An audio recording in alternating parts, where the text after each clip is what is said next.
I wanted to make this video talking about the power of meditation because I tapped into it a little bit in the last video, but in this video, I want to talk about how meditation can change your life. See, a lot of us are confused up here. A lot of us have a million thoughts racing at any given time. Rarely are we locked into the present moment. Rarely are we in a position where, oh, I'm in the moment, I'm in flow state. No, we are overthinking, which is why a lot of us are anxious. A lot of us are depressed, okay? And a lot of us don't actually even know who we are. That's another big issue, because if you know who you are, that could solve a lot of issues. A lot of us are being people that we don't even know who they are. We don't even recognize them. All right. Meditation will open you up to a lot of these things. And think about what a therapist does, how they tap into your childhood trauma. They tap into your childhood and reveal the trauma that comes from that, and reveals why you act the way you act today, given what happened to you in the past. Meditation solves that problem without a therapist, because when you meditate, you will tap into that subconscious and you'll realize, oh, I act this way today because of what I dealt with as a child. You'll tap into that on your own. You won't need a therapist if you meditate regularly. And I'm not saying, listen, if your therapist helps you and you need to get things off your chest and you need to go ahead.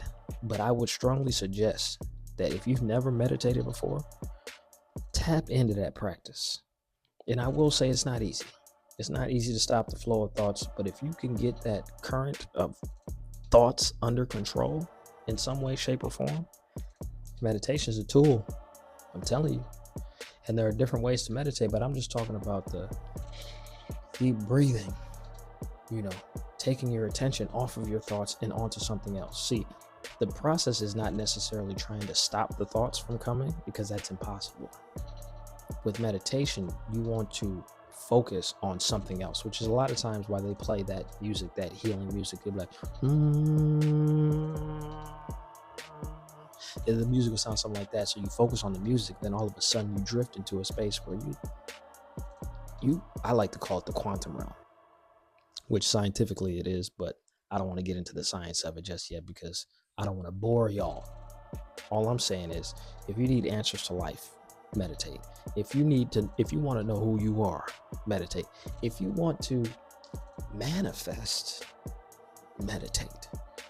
Manifesting is one of those things that's very popular right now. We all want to manifest stuff: house, car, women, men, clothes, riches, relationships. We all want to manifest stuff. You should be tapping into things that help you do that. Now, meditating, I'm a big proponent of meditating, and I will say this. I started meditating during COVID because obviously those were turbulent times. Us as a community, we were going through a lot. So that's why I began to meditate and I began to read about spiritual things. And a lot of the things that we talk about, no matter what your religion is, meditation taps into that. It's a form of prayer. If you're a Christian, if you're a Muslim, if you're a Buddhist, whatever you want to call God, there's a meditation will make it clear how to pray. Because a lot of us don't even know how to pray. When we pray, we be begging, God, please don't let her be pregnant. I've never said that, but I'm not talking about myself. Please don't. I need this paid. Please help. We be begging in our prayers. But if you knew how to pray, if you knew how to meditate, you would know that you don't need to beg when you pray. You don't need to, So anyways, there's another discussion I want to talk about, how we're actually God. A lot of us think God is an individual up in the sky, or Jesus, or Muhammad. Believe in your God, or whoever you believe in it, right? But there's a reason why some atheists are top tier human beings. You ever met an atheist? They don't believe in God. They believe in themselves, which in a way is believing in God. But that's a video for another day. Anyways, man, subscribe, tap into the channel. Listen, man, I'm bringing content this year. I'm locked in. Look at me. I'm locked in. Okay. So you either like the content or you dislike. But regardless, I'm going to be here. Subscribe, share. Let's get to it. We're running it up this year. Yes. Yes, sir.